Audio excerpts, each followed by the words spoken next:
what Jesus stood for, and especially the qualities of love, how to love your neighbor even if they don't agree with you. So what is your name again? Talise. Talise, that's a beautiful question. I'm glad you came up to ask it. So John 8, if I'm drawing from memory correctly, best embodies both Christ's mercy and love, but also his commitment to truth. And sometimes in the modern gospel, we overemphasize the grace and we underemphasize the truth. Yeah. And so we are far too willing to say, hey, Jesus loves everybody, but we don't get to the second part of the conversation that says Jesus doesn't want you to live in sin. So this is, in John 8, it's best embodied, right? Almost every Christian in this audience will be able to tell you the first part of this, which is a bunch of Sadducees and Pharisees who are standing around with rocks, and they're about to stone the prostitute woman. And Jesus comes up and says, let the first among you without sin cast the first stone. And everyone starts dropping the rocks. But what comes next shows that Christ is not just grace-focused, he's simultaneously truth-focused. He goes up to the woman who had a career in selling herself for sex and said, sin no more. Now, imagine today how much trouble you would get in if you would go up to somebody and say, stop sinning. Oh, you're being too judgmental. No, you're actually being Christ-like. So Jesus stood. He was 100% grace and truth. And that tension is very hard in a modern world because we want to overemphasize grace when in reality Christ loves us too much to have us continue to live in sin. He wants us to try to elevate our actions to glorify God in all that we do.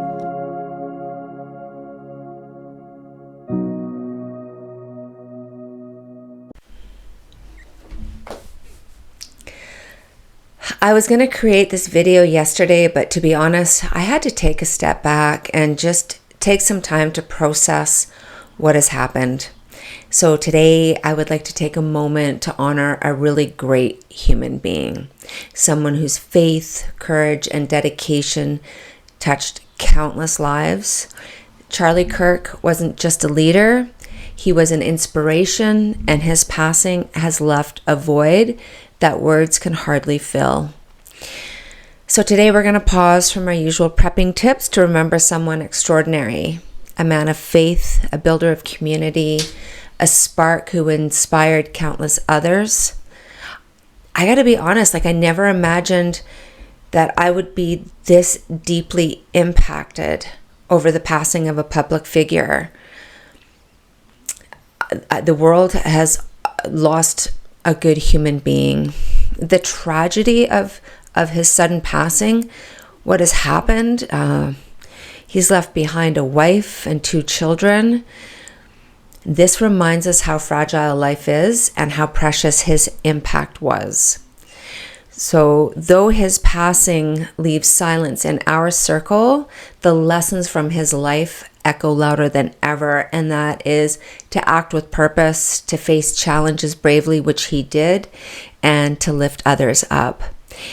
Charlie Kirk's work with Turning Point USA, his belief in God and his dedication to guiding young minds, it really was remarkable. He led, he debated, he taught, and he inspired countless students. He faced opposition with courage, and he never shied away from a challenge. He built a movement grounded in faith, conviction, and purpose. I'm still in shock. As I'm creating this video and I'm talking to you, it's still I just cannot believe he's gone. And it wasn't just young American men or even just Americans in general. Charlie Kirk, he touched us all. His influence and his message reached across borders, resonating with anyone who believes in living with integrity, strength, and faith. At just 31, he has left a void that cannot easily be filled. His wife is a widow. His children are fatherless. And the country is reminded that even the brightest lights can be extinguished far too soon. I am deeply disturbed by the celebration of his passing. That kind of evil just runs deep. It's shameful and it's heartless. No matter what side of the political aisle you are on, to celebrate a tragic assassination like this is utterly soulless. And as Charlie once noted, you can tell a lot about a person by the way or how they react to when someone dies. I mean, honestly, so for all of you celebrating or posting with joy, shame on you. I mean, you're sick. Really, you are. To do that, honestly. So let us honor Charlie, not with anger, but with action, by living with courage, conviction, and compassion. Stand tall, stand ready, and stand for what is right. Rest in peace, Charlie Kirk. Your light will continue to guide us.